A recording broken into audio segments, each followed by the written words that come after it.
If you knew Romans 6:11-14, you would never fall into lust again. I know that lust and temptation can feel so strong, it's almost like you have no power over it, but these verses remind you who you are. They remind you that sin is not in control. They call on you to actively choose what you dwell on. They anchor your fight in grace, not shame. Through these verses, the battle with lust becomes less about trying harder and more about remembering who you are and who rules you. And I know that with lust, there's so much shame, there's so much guilt, there's so much feeling like you're not enough, that you're too weak. But these verses really bring you back to reality. They remind you who you are. They remind you that God is with you, and they remind you of the strength that you have through God. So Romans 6:11-14 says, "In the same way, count yourselves dead to sin, but alive to God in Jesus Christ. Therefore, do not let sin reign in your mortal body so that you obey its evil desires.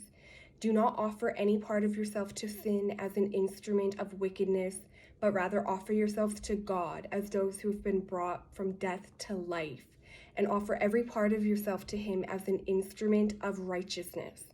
For sin shall no longer be your master, because you are not under the law, but under grace." And these verses are so powerful because they teach you that you have a new identity.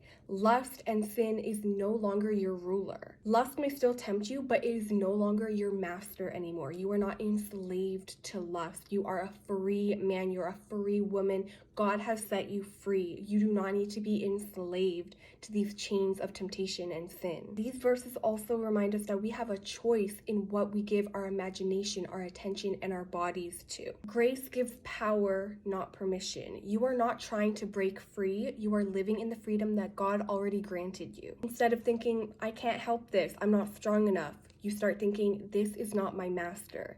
You start identifying with Christ rather than identifying with the desire. And that shift in identity weakens the hold that lust and temptation have over you. And that's not to say that you'll never experience temptation again, because we all know the devil loves to tempt you. But through these verses, we can remember that God is there with us. God has given us the grace and the strength. We do not need to fall into these temptations and sins and lust. We can do it through God. And the good news is you don't have to do this alone. You are not alone. You have God and you have community. I have found a beautiful community on Relay who have helped strengthen me emotionally, mentally, spiritually, physically. We are able to support each other and reinforce our identity in God rather than sin. And it has been life-changing to connect with people who know what I'm going through. I'm able to track when these urges hit me. I'm able to hold myself accountable. I'm able to see my progress. I'm able to uplift others in their progress and support them in their times of need and receive support